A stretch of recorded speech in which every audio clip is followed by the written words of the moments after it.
Incident జరిగినప్పుడు driver చూసే ఉంటాడు. డ్రైవర్ ప్యాసింజర్ని ఎందుకు అలర్ట్ చేయగలుగుతారు? అంత టైం ఉండదు. ఇప్పుడు వచ్చి అడిగితే ఎక్కడి నుంచి చెప్పను నేను. నీ క్రియేటివిటీకి నా దగ్గర ఆన్సర్లు ఉంటాయా? సార్ పాలెం దగ్గర రీలింగ్ ఢీకొని అప్పుడు ప్రమాదం జరిగి తెలియదండి. నేను చెప్తున్నాను ఏమన్నా బస్సులో టెక్నికల్ ఏముంటుందండి. ఇక్కడ చూడండి, ఇక్కడ పాయింట్ ఆఫ్ ఇంపాక్ట్ ఇక్కడ బైక్ ఫ్యూల్ ట్యాంక్ నుంచి ఇప్పుడు బస్సులో ఎటువంటి వేరే ఫ్యూల్ కానీ లేకపోతే అటువంటిది లేదు. ఈ బస్సులో ప్రయాణికులు అయితే మనకి వాళ్ళు సురక్షితంగా ఉన్నారు. డ్రైవర్లు ఇద్దరు సురక్షితంగా ఉన్నారు. ఒక డ్రైవర్ అయితే మన అదుపులో ఉన్నాడు, రెండో డ్రైవర్ ఎక్కడున్నాడో తెలీదు.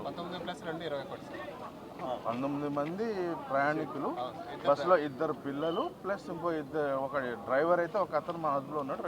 ఇంకో మెయిన్ డ్రైవర్ ఇంకా మరి ఎక్కడున్నాడో తెలీదు, రావచ్చు.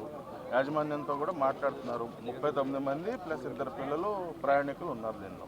బాధిత కుటుంబాలకు సమాచారం ఇచ్చేందుకు ఎలాంటి ఏర్పాట్లు చేస్తామండి. ఇప్పుడు బస్సు యాజమాన్యంతో మాట్లాడి వాళ్ళ మేనిఫెస్టో తీసుకుని వాళ్ళ ఫోన్ నెంబర్స్ తీసుకుని అవన్నీ ఇప్పుడు మొదలెట్టు. ముందు ఈ పని అయిన తర్వాత అందరినీ సంప్రదించారు. డ్రైవర్తో మీరు ఏమైనా మాట్లాడారా సార్? లేదండి. అంటే ఇక్కడ 41 మెంబర్స్ ఉన్నారండి బస్సులో, ఇంక్లూడింగ్ ద డ్రైవర్స్. బైక్ బస్సుని హిట్ అయిందా, బైక్ హిట్ చేసిందా అనేది we have to confirm. But bike అయితే కిందకి వెళ్ళిపోయింది, మీరు చూసారు, బస్సు కిందకి వెళ్ళిపోయి ఉంది.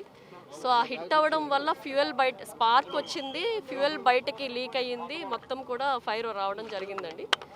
సో ఈ 41లో వీ కుడ్ ట్రేస్ 21. సో ఇంకా 20 ఎట్ టు ట్రేస్. 20లో ఇప్పుడు మనకి 11 డెడ్ బాడీస్ తీయడం జరిగింది. ఇంకొక 11 మనకి జీజీహెచ్లో, ఆ తర్వాత ఇంకో ఆకాష్ హాస్పిటల్లో, తర్వాత ఇంకొక 4 ఇక్కడ. మొత్తం కలిపి మనం 21 we could track, they are safe అండి. మిగతా 20లో 11 we could trace the bodies. అది ఒక్కటి మనం ఇంకా కన్ఫర్మ్ చేయాలి. అది వీ హ్యావ్ టు కన్ఫర్మ్ అండి. వాళ్ళందరూ స్టేబుల్గానే ఉన్నారండి. చాలా చిన్న ఇంజరీస్ జరిగినాయి, వాళ్ళంతా కూడా స్టేబుల్గా ఉన్నారు, జీజీహెచ్లో ఉన్నారు. మాట్లాడేమో వాళ్ళకి ఇబ్బంది అయితే లేదండి. అది వీఆర్ ఎట్ కన్ఫర్మ్ అండి.